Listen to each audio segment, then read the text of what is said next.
Thank you everyone. Anyway, meron sa atin if you saw dun sa Amen. ano, yung mga messages sa sa chat group tsaka dito, yung chat ng ng Zoom, meron yung mga listening in sa atin and that is welcome. Sige lang po. Sige lang po na you could join us, you could listen. Ang dilemma ko lang and I don't know how to solve it at this point. Pag nag-breakout room mamaya, pero sige help me out na lang mamaya. Mamaya na yung problemahin natin mamaya. Anyway, yan. Nandiyan sa screen, you see on the screen kung ano yung ating warm up. Yung ating warm up. Who in your family has the greatest influence in your faith to your faith. Bahala na kung ano yung tamang word. Pero yung nag-influence sa faith mo from your family. Tapos binigay ko nga yung binigay ko yung video, kanina, yung preaching video kasi yung topic natin ngayon will reinforce what is in the video. It will reinforce that. Kung ano yung content ng video, iba na yung content natin except for one point. You will see it later. Except for one point lang. So, ano yung yung Bible study natin is pamilya ko, a disciple ko. We will talk about discipleship in the family. Meron tayong naunang topic prior to this a few weeks ago, yung bakit ako, sabi natin, we talked about the Great Commission. It was a question if the Great Commission ay para sa lahat or for chosen people lang. Pero ang bottom line natin, ang conclusion natin after the Bible study is that it is for everyone. It is for everyone. It was not yung ginawa nating Bible study, if you would remember, although nakapost naman yung video nung nung Bible study, it was not only yung sasabihin natin na it is for us, it is for everyone na yun, na outright na statement, hindi naman. We look into proof. We look into proof, we look into the Bible kung bakit para sa atin lahat yon. And I hope yung naging Bible study natin noon na yung Great Commission is for everyone is airtight para sa atin. Talagang talagang solid na hindi yung pinilit lang ba, hindi naman. We look into proof from the Bible na yung Great Commission is for everyone. So ibig sabihin yung topic natin ngayon ay dun din, nahuhugot din mula dun sa dun sa bakit ako na naging topic natin. We often hear the call to make disciples. Great Commission nga naririnig natin sa lahat yan. Pero, pero when we talk about making disciples, how often do we pause na we will consider na we are fulfilling this mandate within our households? Kasi when we talk about making disciples, syempre ang bilis ng isip natin, iisipin natin everyone, anyone and everyone outside our households, even outside our country, iba-ibang mga bansa, iba-ibang mga lahi. We think of them. Pero paano na lang yung tahanan natin? Madaling mag-focus, madaling magplano on reaching the world, pero na-overlook natin, hindi natin nakikita yung mga people who are closest to us, which is our family. Yung parents, siblings, and children of God, we have a unique personal mission field within our homes. Yung bahay natin. Yung bahay natin, sabi nga natin dun sa video, ito yung foremost na na mission field natin, yung tahanan natin. I quote to you, si Billy Graham, ano ang sabi niya? The greatest legacy one can pass to one's children and grandchildren is not money or other material things accumulated in one's life, but rather a legacy of character and faith. Legacy of character and faith. Alam niyo yung ano eh, it is biblical and madalas sinasabi rin natin, hindi mo madadala lahat yan sa langit. Kasi hindi nga talaga. Pero character, faith, you will bring it along. So, so, given yung video na sinare ko, let us begin or continue the discipleship journey within our families. Gawin natin. We will do it. We will do it knowing that the most meaningful harvest starts at home. It starts at home. Pero I made it clear, especially dun sa video, I made it very clear, pinaliwanag ko na hindi dahil, let's say, siguro ito kwento natin lahat eh, kwento ng mga anak ni Teyeto eh, na if you do not succeed at home, it doesn't mean that you do not go out to others. Hindi. Hindi siya parang stepping stone ba? Hindi ganon. Ang sinasabi lang natin, start at home. Start at home kasi malinaw naman yung instructions, malinaw naman yung laman ng Bible. You sow the seed, but it is God who makes the seed grow. It is God who makes the seed grow. So, ang sinasabi lang natin, before you sow the seed to anyone outside your home, then start sowing dun sa bahay nyo. Start sowing sa bahay nyo. So how do we disciple our families? Unang-una, discipleship begins with example. Tapos ito yung yung verse na nasa screen, ito yung foundation of everything na pag-uusapan natin ngayong gabi. Ito rin yung foundation ng yung nasa preaching video. Pakibasa naman po, please. Discipleship begins with example. Deuteronomy 6, verse 6 to 7. And these words that I command you today shall be on your heart. You shall teach them diligently to your children, and shall talk of them when you sit in your house, and when you walk by the way, and when you lie down, and when you rise. Thank you. Amen. Thank you, thank you. Ito ay isa sa pinakamatibay, pinakasolid na scripture sa Bible which talks about the family, the home to be the first and foremost mission field. Tignan nyo na lang dun sa video. In-explain ko kasi yung Book of Deuteronomy from chapter 1 hanggang chapter 6 kung nasaan tayo ngayon. Tapos kung paano nag-build up, kasi dun sa chapter 5 pinag-usapan yung 10 commandments and other commands, everything.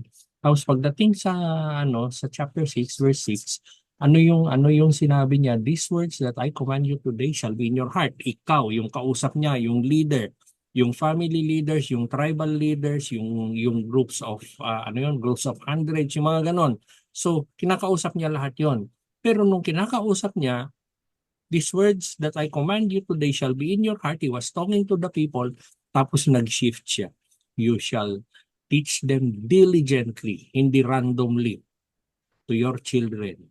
So from the leaders, kumambyo siya, dinala niya sa loob ng bahay. Which means, yung unang mission field mo, yung bahay mo. Discipling your family is not just about words. It is not just about words. Talk to them when you sit in your house, when you walk by the way, and when you lie down, and when you rise. Kung meron pa, ituloy nyo yan sa verse 11, verse 11 and 12 yata yun, inulit niya. Ang sinasabi niya, sa lahat ng mga ginagawa nyo, nag-uusapan nyo ang Panginoon. Nag-uusapan nyo. Doon sa video, in-explain ko kung bakit God has so many names. Kung ano-ano yung mga provider, shepherd, protector, ano yun, yung parang general of the heavenly host, parang ganon. Ang dami niyang pangalan. Pero dun sa video, I introduced one name for God, one description for God, and He is a household God. He's a household God. Ibig sabihin, kasama siya sa mga tahanan natin. Kasama siya dun. Discipling your family, ibig sabihin, it is not just about words. It is about consistent example of living a Christ-centered life. Yung dynamics of discipleship changes when it comes to our family. Magbabago lahat yan. Hindi na ito yung lalapitan mo, kilala mo ba si Jesus, i-explain ko sa'yo kung sino si Jesus, tatanggapin mo ba? Hindi. Buti sana kung pwede. If pwede, why not? Pero a lot of times it does not work. Unang-una, discipleship begins with example, sabi nga natin. Ano yung nakikita nila sa iyo? Bakit? Kasi yung pamilya mo nakabantay, kilala ka nila, nakikita nila yung mga actions mo more than the words that you say. Kilala ka nila nung lumalaki ka pa. Kilala nila, alam nila lahat kung ano yung mga binibigkas mo. Pag nakita nila yung pagbabago, ma-attract sila sa Diyos. Kung paano ka magsalita nun ay nabago. Kung ano yung mahalaga sa iyo, nabago. Gusto nila yung Diyos. Then that is your way of discipling them. The way you react to difficulties, yung mga priorities mo, kung paano mo tratuhin ang ibang tao, they will speak volumes about your relationship with God as compared to the words that you say. Sabi nga ni John Maxwell, people do what people see. Ano ang nakikita ng pamilya mo sa'yo? Yung dynamics nga sabi ko, yung dynamics of discipleship changes when it comes to our family. In-explain ko dun sa video yung cultural aspect, religious aspect, bakit hindi pwede. Nandun din yung fraternal authority. Yun, na-explain ko lahat doon. So, question sa atin, what kind of example are you setting in your family? Anong nakikita nila sa'yo? Ano yung nakikita nila sa'yo when it comes to living out your faith? Paano ka ba mabuhay? Ano yung nakikita nila sa'yo?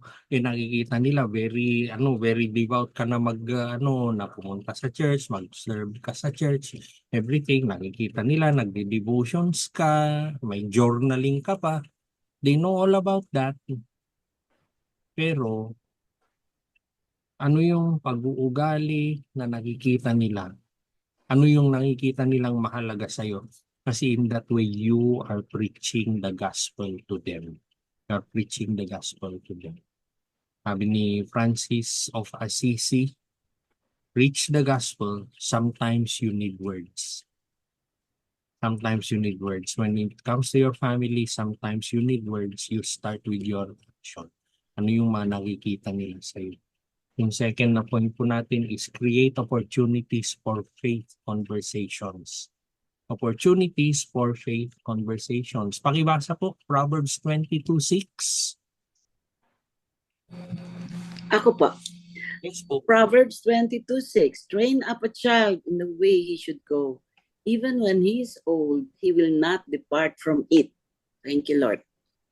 Yun, medyo sikat-sikat yung scripture na ito. Meron lang akong i-explain tungkol sa scripture na ito. Sinulat ni Solomon. Tapos the way we read it in English kasi ay parang sinasabi niya, di ba? Train up the child in the way he should go, even when he is old, he will not depart from it. Naririnig natin yan. And we read it as a statement, we read it as a guidance para sa atin na sinulat ni Solomon. However, pagbabasahin po natin yan in the original language, how it was first written, kung paano sinulat ni Solomon, kung paano yung intent niya in saying it, the scripture that you see on the screen is a warning. Nung sinulat ni Solomon yan, he meant it to be a warning. Na parang train up a child in the way he should go. Pag yan hindi mo ginawa, parang ganon yung dating niya. Pag yan hindi mo ginawa, pag yan tumanda, kakalimutan niya na. Sana starting today, when we read this verse, hindi po natin iintindihin as a guidance, hindi natin iintindihin yan na sinulat lang as a statement ni Solomon. Sinulat niya po yan as a warning for all of us.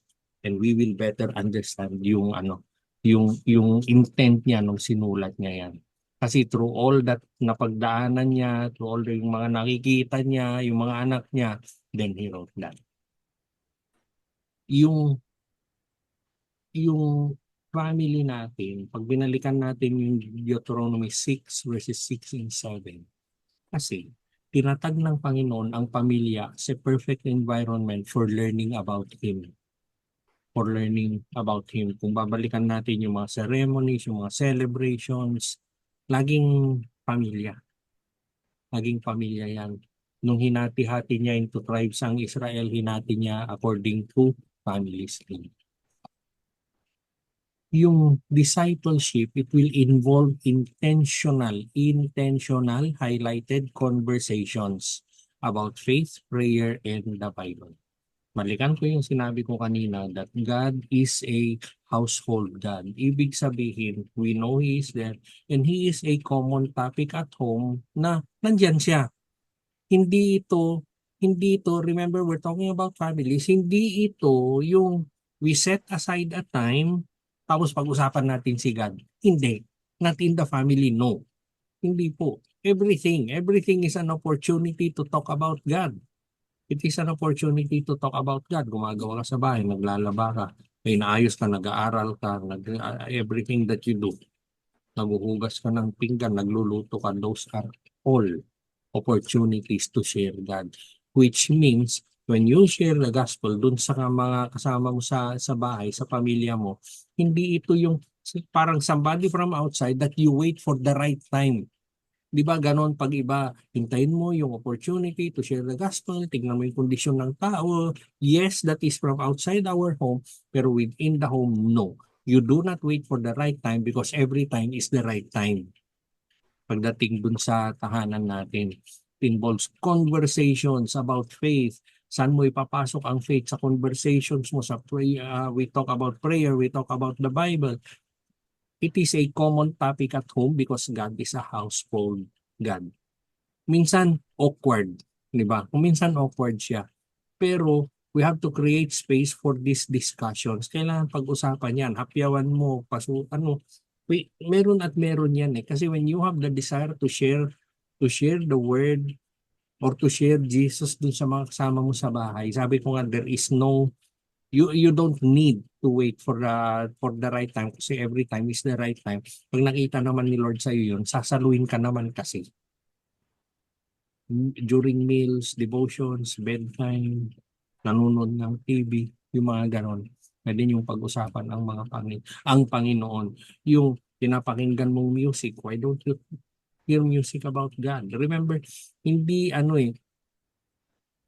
ginawan nila ng margin kasi yan eh, yung this is gospel music, this is secular music. Pero yung sinasabi nating secular music, a lot of those songs can always be sung to God. Pwede rin naman. So, pwedeng gawin yun eh, yung may tumugtog, tapos secular music as they define it, pero pinakinggan mo yung lyrics, pwedeng i-offer kay God, why don't you talk about it sa pamilya mo? Yung mga ganon, you will always find those opportunities. So, how often do you talk about faith with your family? Ginagawa mo ba? Pag hindi, why don't you start? And how can you create opportunities para sa mga discussions na ito? Everything at home, everything that happens at home is an opportunity to share the gospel. Nasa atin po yan kung gugustuhin natin o hindi. Pero siyempre, gugustuhin natin. Amen? Amen? And then, yung next na point natin is lead in love and grace. By example na naman tayo. Na example, pakibasa po yung Ephesians 6 verse 4. Ephesians 6:4. Fathers, do not provoke your children to anger, but bring them up in the discipline and instruction of the Lord.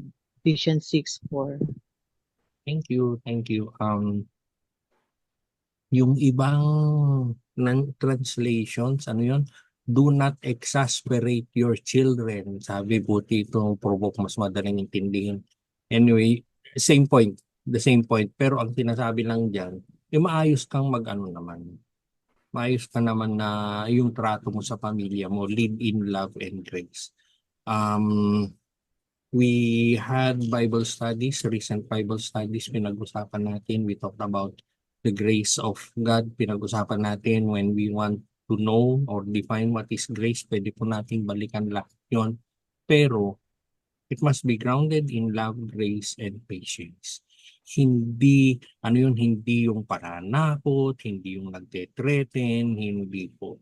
Because how you treat, especially your children, will give them an idea of who God is.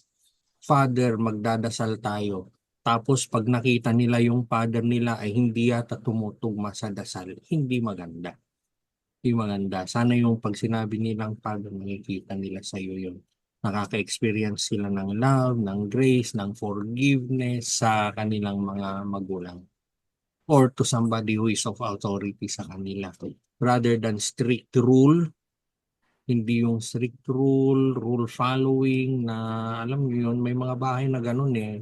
Very uncomfortable yung meron pa akong napuntahan na bahay na ano yun, yung may parang bulletin board tapos do's and don'ts dun sa loob ng bahay, nakakaawa yung mga bata.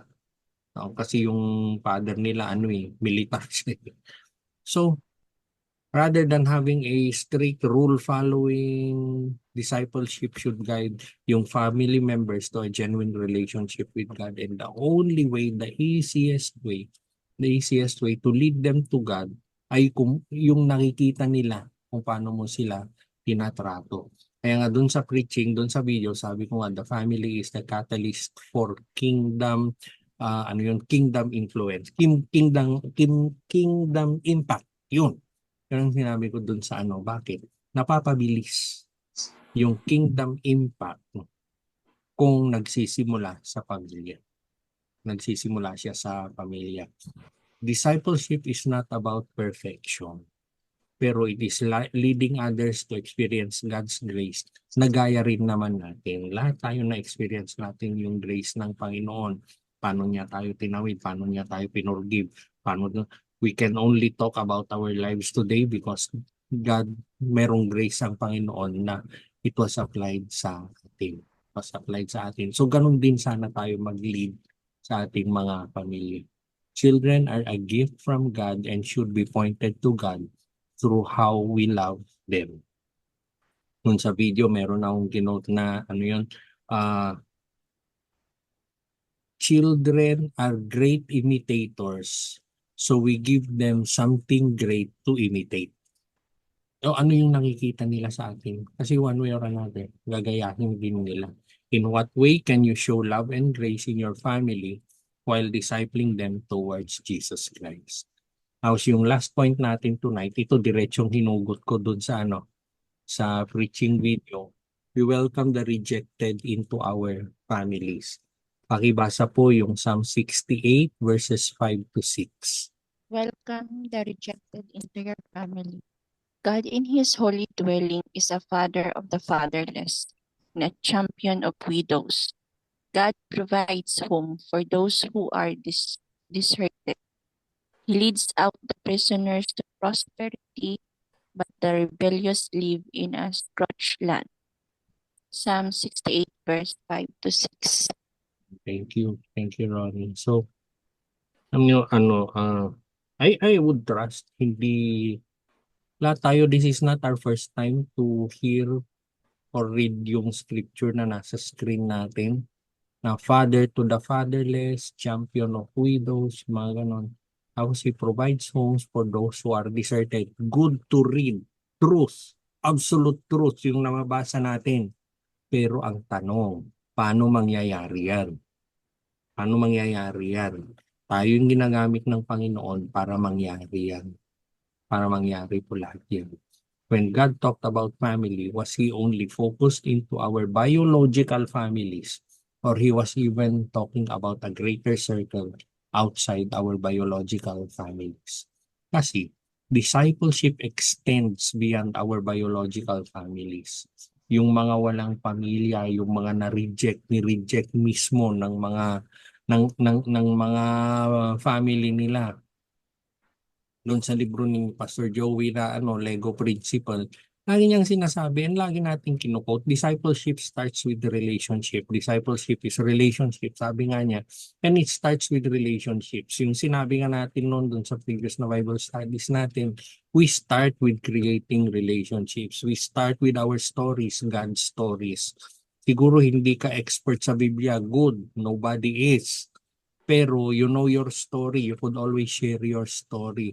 So through the relationships, we can build connections and welcome others into the family of God, into our own family. Yung in example ko nga yung Lego, di ba, Lego Principle. Bumili ka ng Lego dito sa Pilipinas, bumili ka dito sa atin, bumili ka sa SM Bikutan, sa Makati, pumunta ka ng Singapore, ng Amerika, bumili ka ng Lego, as long as Lego yun, they will still interconnect. They will still interconnect. At ganun din sana tayo. Ganun din sana tayo. There are people na naghahanap ng kapatid, naghahanap ng magulang. Why don't you be that one? Why don't you be that one? Kasi ganun din naman ang gusto ng Panginoon. Alam niyo, when God leads people to us, na ganun ang tatratuhin natin, when we do the work of God, He provides for His work. He provides for His work. Hindi po natin kakatakutan yan. Hindi natin kakatakutan yan. Yung minention ko nga dun sa ano, minention ko dun sa ano, sa preaching video. There was a season sa amin ni Tita Do dito sa bahay, may shelf. Yung isang shelf namin dito, akala mo National Bookstore. May pad paper, notebook, iba-ibang grade, pad paper, iba-ibang grade, ballpen, Crayola, lapis. May stock siya ng ganun. May stock siya ng ganun. Kasi children go to her, tapos yun, walang pangbili, walang iba bibili na pambili ng mga notebook, yung mga ano, binibigyan niya. Binibigyan niya, pero hindi siya limited sa ganun. Meron pang uniform ng bata. Meron pang mga ganon. Meron siyang mga ganon. Binibigyan niya sila din ng damitan, everything. Was it easy? It was not. May nanloko ba sa amin? Yes. Meron po. Pero sinong niloko nila? Kami ba o si God? Oo. Meron yung ano, dahil nakulong yung tatay niya, di tinutulungan, binibigyan ng allowance. Nakalaya yung tatay niya, yung nanay ayaw ipasabi na sa amin na nakalaya para tuloy-tuloy pa rin yung allowance. Meron mga ganon. I'm not saying it's easy, but I'm saying that we can do it for God. We can do it for God. Sana ganon tayo. Sana ganun tayo. Marami yung nangangailangan, marami yung mga bata na akala nila pinabayaan na sila. Marami yung mga pupunta sa church, naghahanap ng kalinga sa church only to be judged, only to be persecuted and rejected in church. Saan sila pupunta? Saan sila pupunta? We have welcomed so many dito sa tahanan po namin, and I hope you can also do that. It is offering our homes, our love, and our spiritual support to those who need it the most. It is embodying yung heart of Jesus Christ for the lost, even for the lonely. Quote ko sa inyo, si Jackie Hill Perry, I used the same quotation dun sa preaching video. I was searching for love and belonging in all the wrong places because I had no idea that real love was waiting for me in God's family. I want us to take note very well dun sa nabasa natin. Waiting for me in God's family. Hindi niya po sinabing church, although she is very active in church. Bakit? Kasi mula nung pinanganak siya, batang-bata pa siya, rejection ang nararanasan niya. Sometimes her parents mahal nila siya, sometimes they don't. Sometimes they don't. Nagdadarags lahat ng bisyo ginagawa nila eh. So yun yung pinagisnan na she ended up at a very, very young age. Nandun na siya sa kalye. He was living in the street.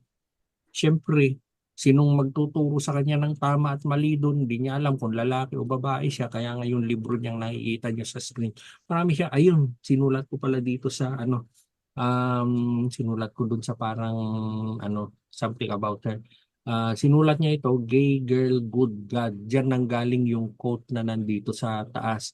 Pero dito makita niyo, marami pa siyang sinulat. My Life as a Stud, a poem about weed. Teka muna, yung a poem about weed, syempre weed, marijuana, no? Pero yung content hindi na hindi tungkol sa drugs, hindi. Tapos jigaboy, yung mga ganon. May nag-reach out. May nag-reach out sa kanya. Tapos, he was welcomed to a family despite yung condition niya, despite yung confusion niya na hindi niya alam kung lalaki o babae siya. Hindi po. Foremost, number one, she was welcomed to a family. It was the family that brought her to church. So, nagtuloy siya dun sa church and nagtuloy siya dun sa pamilya. Sinuportahan siya ng pamilya. And she grew up, she came to know about Jesus, nag-serve siya, and then she became a writer. Ganun po. Pero ang punto lang, yung turning point sa kanya, may tumanggap sa kanya. Grabe, yung lingwahe niya, nung tinanggap siya, ito yung lingwahe, yung ugali na hindi mo tatanggapin.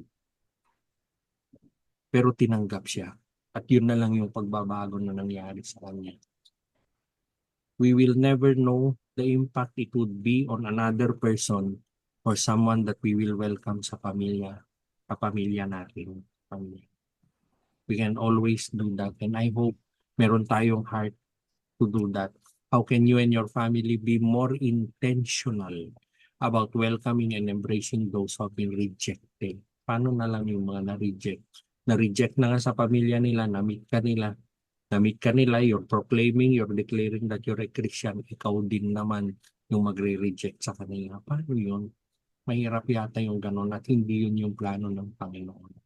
We can be more intentional in welcoming them, especially yung mga rejected. Baka ikaw lang yung pamilya na hinahanap na hinihingi nila.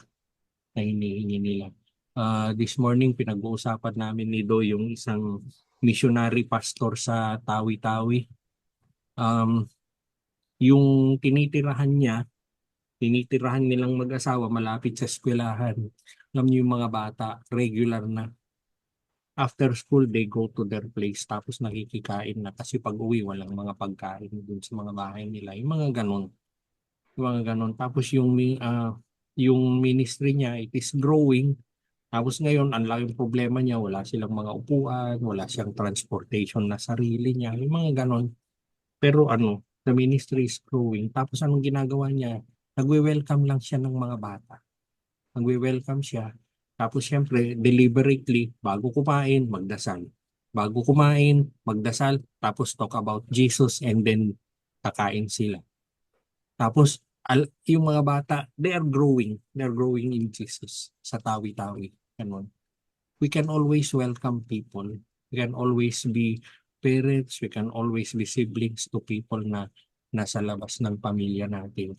Alam nyo, an example ko kanina, sino yung isa sa mga napakalaking influence sa faith ko. Yung tinuturo ko ngayon, ginagawa ng mother ko yan. Ginagawa ng mother ko kung sino-sino. Hindi ko maintindihan. Hindi ko maintindihan yung mga nun. Ang dami niyang mga tinutulungan, dami niyang pinapakain, dinadamitan, pinapaaral. Ginagawa niya lahat yun. Tapos not everyone ay bumalik sa kanya, not everyone nagpasalamat sa kanya. Meron pa yung mga, nung natapos na sila, nag-iba na yung ugali nila. Pero, ko sa mother ko, basta sa kanya, sabi niya, nagawa na niya kung ano yung pinapagawa ng Diyos sa kanya. Ganun po. And I hope we will have the same heart. I hope I will have that same heart ng mother. Sana ganun din po tayo. So, ayan, there you have it, yung pinag-usapan natin ngayong gabi. How do we disciple our family? Unang-una, it begins with example. Sabi ko nga, take note na yung dynamics of discipling your family changes. The dynamics change. The dynamics of discipleship changes when it comes to your family. Hindi ito yung may cracks ka, it won't work. Yung mga nagsubok na niyan, alam nila it won't work. Hindi po. Tapos so, it begins with example, tapos deliberate opportunities of faith conversations, plural pala yun. And then, we lead in love and grace and we welcome the rejected into our own families. Amen? Amen po. Ayan. And, Amen po. siyempre, pakipicturan na lang. Amen. Amen. Amen po. Ay, Tita Do, yung picturean nyo na lang, please. Ayun, so we'll move to our breakout rooms. What is one change you can make this week to live more intentionally as an example of faith to your family? Please look at the question very well. An example of faith. Ibig sabihin, hindi ka preacher sa bahay nyo. Hindi ka preacher sa bahay nyo. Although meron akong kinote dun sa video na ang bawat tahanan ay parang simbahan. Parang ganon. Pero dito nga, you live by example. Live more intentionally as an example of faith to your family. Tapos how can you start incorporating regular faith conversations in your daily family routine? Talk about God. Look for God dun sa mga nangyayari. Ba't ko sinasagot yung tanong? Number 2, what steps can you take to disciple with more grace and love, especially when challenges arise? Ito na. Ayan. Paano nga ba? So, instead na nagagalit ka, instead na nagmumura ka, paano kaya ang alternative mo? Tapos number 3, which part of our Bible study had the biggest impact on you? Ayan po. Okay. Eto na po ang inyong mga rooms. 20 minutes starts na.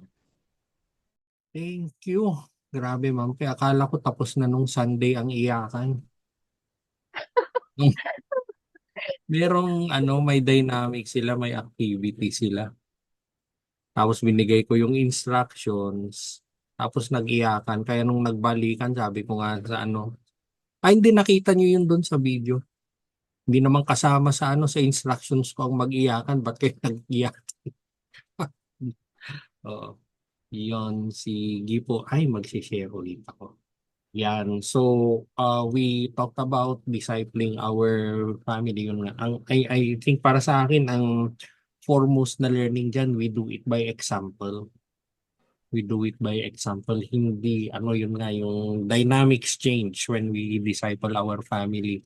Kasi parang ang daming factors eh. Ang daming factors na hindi uubra yung conventional way. The call to disciple our family ay hindi lang siya responsibility actually. Huwag nating tignan na responsibility lang yan, pero it is an incredible privilege for each of us. It is a ang laking privilege para sa atin, para i-disciple ang family natin. Ano yan eh, ang unang-una yun yung biblical model kasi eh. So when we disciple our family, it is out of obedience kay God. He looks at it as obedience. And we know very well dun sa mga previous na Bible studies natin, ano ba ang love language ni Jesus? Obedience, di ba? So when we disciple our families, we are expressing our love to Jesus. God has strategically placed us sa ating mga pamilya. No matter what we see, how we see yung mga pamilya natin, it is still God's plan. Alam nyo, I say this with the thought na marami kaming marami kaming may mga mini-mentor kami, may mga dinidisciple kami ni Don na ni-reject ng pamilya eh.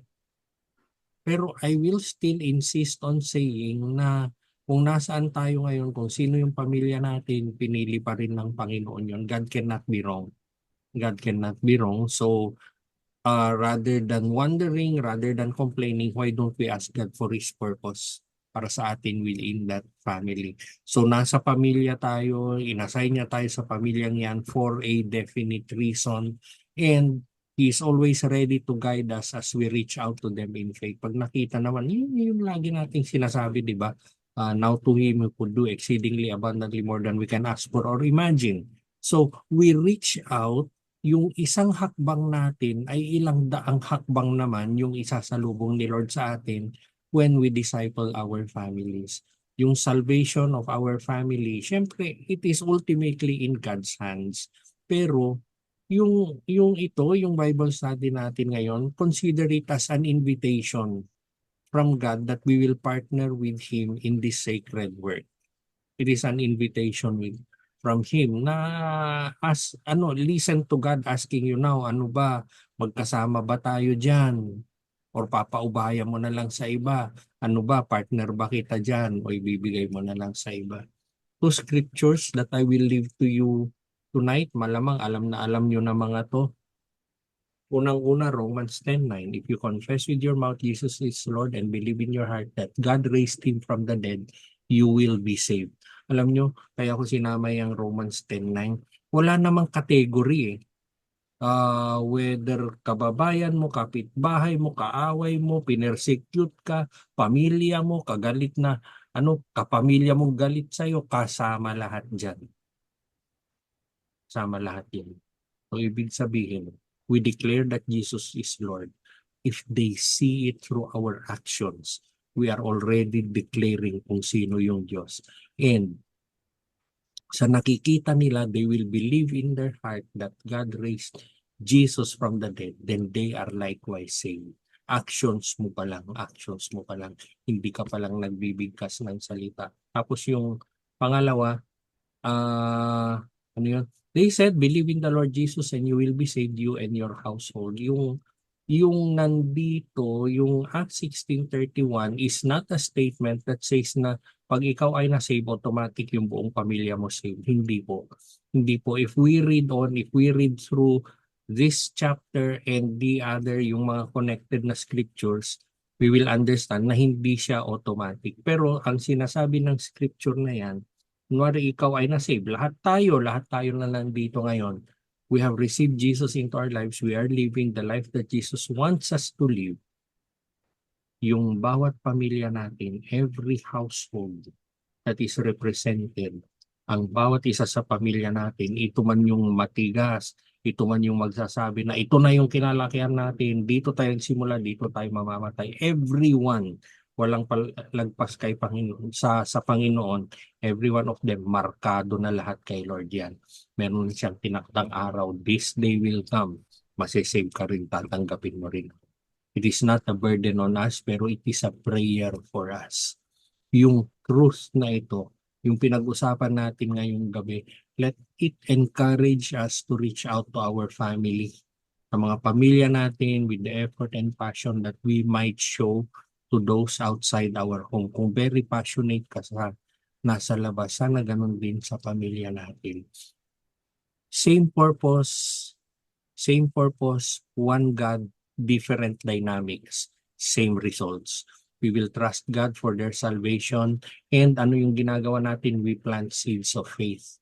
Seeds lang. It is God who will make the seed grow.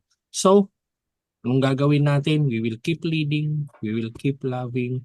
We will trust God that He will bring in the harvest. Amen. Amen po. Amen. Amen. Amen po. May ano, Amen po. anong oras na? Yung Amen po. So, yung final worship song natin and then we will pray.